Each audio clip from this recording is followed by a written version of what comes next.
pemirsa, selamat pagi, siang, sore, dan malam kapanpun Anda mengakses channel video ini. Saya Divi dari channel Sukses Autopilot, seorang intuitive advisor, analis energi, dan vibrasi. Membahas seputar Law of Attraction Indonesia melalui pendekatan metafisika dan hukum spiritual alam semesta. Dan untuk video Law of Attraction Indonesia ini terbagi menjadi beberapa bagian yang pemirsa bisa ikuti untuk mendapatkan gambaran atau materi yang utuh dan lengkap. Untuk itu, link-link video yang terkait sudah saya pasang di deskripsi di bawah ini. Baiklah, simak terus video yang sampai habis, silahkan subscribe buat yang belum, agar mendapatkan informasi-informasi yang terbaru dari channel ini setiap minggunya. Pemirsa, kali ini kita akan membahas ini yang terjadi jika bergetar di frekuensi uang. Fenomena resonansi. Sebelum membahas apa yang terjadi jika Anda bergetar di frekuensi uang, kita perlu memahami dulu apa hubungannya emosi dan frekuensi. Kita mulai dulu dari resonansi frekuensi. Apa itu? Resonansi adalah peristiwa di mana ikut bergetarnya suatu benda karena benda lain bergetar yang memiliki frekuensi yang sama dengan frekuensi alamiah benda tersebut. Resonansi frekuensi juga bisa terjadi dari emosi yang terjebak di tubuh kita. Tahukah Anda, setiap emosi yang terperangkap akan berada di lokasi tertentu di tubuh, bergetar pada frekuensi khususnya sendiri. Getaran emosi itu akan menyebabkan jaringan di sekitarnya bergetar pada frekuensi yang sama. Kita menyebutnya sebagai fenomena resonansi. Dr. Beth Lee Nielsen, beliau adalah ahli terapi dalam sebuah seminarnya menggunakan garpu tala untuk mendemonstrasikan betapa kuatnya alam semesta menanggapi resonansi. Salah satu garpu tala yang bergetar pada frekuensi 512 Hz, suara yang dihasilkannya sangat tinggi. Kemudian garpu tala lain yang berukuran berbeda. Garpu tala itu bergetar pada 128 Hz dan mengeluarkan suara bernada jauh lebih rendah. Jika Anda menempatkan sejumlah garpu tala dengan ukuran berbeda di dalam ruangan dan menggetarkan salah satunya, maka semua garpu tala yang lain dengan frekuensi tertentu akan mulai bergetar dengan sangat pelan. Tapi jika Anda menghentikan suara yang berasal dari garpu tala yang Anda pukul, semua suara yang lainnya akan tetap terus bergetar. Ini bukan karena beberapa kesamaan alami antara garpu tala, tetapi memang seperti inilah cara kerja alam semesta kita. Bahkan jika Anda memukul garpu tala dan meletakkannya di atas panel kaca, yaitu kaca akan mulai bergetar pada frekuensi yang sama. Itu karena garpu tala memaksa energi yang menyusun kaca menjadi bergerak, selaras dengan getarannya sendiri. Ketika Anda memiliki emosi yang terperangkap, itu seperti memiliki garpu tala di tubuh Anda yang terus-menerus bergetar secara spesifik di frekuensi emosi negatif itu. Sayangnya, ini mungkin menghasilkan lebih banyak emosi semacam ini ke dalam hidup Anda. Ya, akan menarik lebih banyak emosi-emosi negatif yang lainnya. Anda pernah kan melihat seseorang yang merasa gelisah, kemudian menularkan kegelisahannya tersebut dalam suatu ruangan yang penuh orang dan tiba-tiba orang jadi ikut-ikutan merasa gelisah dibuatnya. Bahasa tubuhnya menunjukkan suasana hatinya. Tapi itu adalah efek tak terlihat yang paling kuat, yakni orang itu mengirimkan getaran yang kuat dan gelisah ke dalam ruangan. Beberapa sel di tubuh Anda dan orang-orang di dalam ruangan itu benar-benar akan mulai bergetar pada frekuensi itu. Tak lama kemudian, semua orang merasa sedikit gelisah. Itu bisa mengubah suasana dalam ruangan. Getaran atau vibrasi negatif. Jika Anda memiliki emosi yang terperangkap di tubuh, ini akan menarik lebih banyak emosi yang serupa itu ke dalam hidup Anda.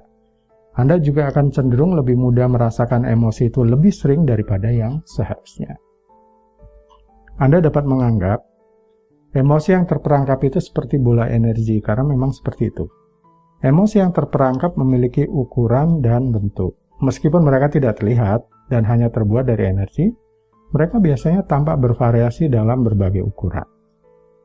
Energi emosi yang terperangkap akan selalu tersimpan di suatu tempat di tubuh fisik dan jaringan tubuh yang terletak di dalam bola energi itu akan cenderung beresonansi, bergetar rendah dengan energi getaran dari emosi yang terperangkap tadi. Dengan kata lain, jaringan di tubuh ini benar-benar akan mengalami getaran emosi itu secara terus-menerus. Misal Anda memiliki emosi amarah yang terperangkap. Anda telah membawanya kemana-mana selama bertahun-tahun bahkan tidak menyadarinya. Sehingga seringkali menarik Anda ke dalam situasi di mana Anda bisa mudah menjadi marah. Jika bagian tubuh Anda sudah bergetar pada frekuensi kemarahan karena emosi yang terperangkap, jauh lebih mudah bagi seluruh keberadaan Anda untuk jatuh ke dalam resonansi kemarahan ketika terjadi sesuatu yang dapat menimbulkan atau memicu kemarahan sebagai respon Anda. Itulah kadang-kadang mengapa seorang tidak bisa menghilangkan emosi tertentu. Seringkali emosi ini terjebak di dalam diri mereka yang berasal dari pengalaman masa lalu, bahkan mereka mungkin hampir tidak mengingatnya lagi. Bagaimana merespon getaran frekuensi uang? Secara umum, segala sesuatu dalam hidup adalah energi. Segala sesuatu adalah getaran. Inilah yang ditunjukkan fisika kuantum kepada kita, inilah juga yang diketahui oleh pengetahuan Mesir kuno, dan kemudian yang kita pelajari ulang di masa sekarang.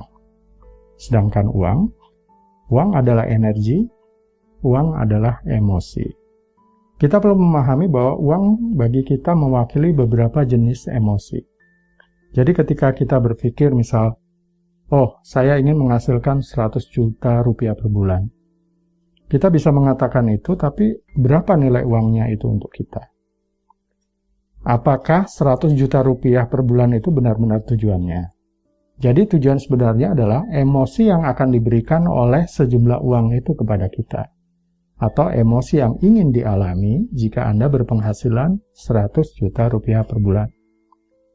Dengan 100 juta rupiah per bulan, kondisi emosi yang ingin dialami bisa berupa kebebasan untuk pergi berlibur sekendak hati, bisa jadi keamanan finansial, atau merasa aman mengetahui bahwa Anda dapat berbagi kepada teman atau keluarga atau apapun.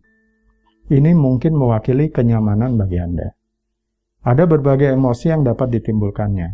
Jadi jika kita bisa meningkatkan titik setel getaran emosi, misalkan ke rasa berkelimpahan senantiasa, maka itulah yang dimaksud Anda beresonansi secara getaran dengan uang.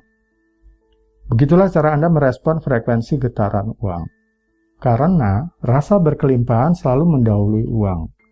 Rasa berkelimpahan selalu datang lebih dulu sebelum uang benar-benar muncul dalam hidup Anda. Jadi bayangkan, jika Anda memiliki perasaan atau emosi negatif tentang uang seperti rasa kurang uang itu sulit didapat, uang susah terkumpul, uang itu sesuatu yang kotor, dan sebagainya. Apa yang terjadi? Ya, benar. Anda akan terus-menerus bergetar di frekuensi emosi yang tidak selaras dan cenderung menjauh dari uang. Ingat, alam semesta tidak memberi apa yang kita inginkan. Alam semesta memberi kita apa adanya sesuai dengan diri kita atau wadah kita. Jadi, jika Anda bisa merasakan emosinya terlebih dahulu, bagaimana rasanya dan emosi apa yang ingin dialami dengan uang, maka Anda akan menciptakannya di dalam diri Anda. Biarkan emosi itu terperangkap di tubuh Anda, tapi yang positif, seperti rasa berkelimpahan, rasa bebas, rasa aman finansial, dan semacamnya. Biarkan Anda memiliki garpu tala di tubuh yang terus-menerus bergetar secara dominan, spesifik di frekuensi positif ini. Dan biarkan alam semesta meresponnya. Baiklah pemirsa, itu bagian ke-107 dari video Law of Attraction Indonesia. Mudah-mudahan bermanfaat ya. Sampai di sini dulu, sampai bertemu di bagian berikutnya. Silahkan subscribe buat yang belum, agar mendapatkan informasi-informasi yang terbaru dari channel ini setiap minggunya. Sampai jumpa.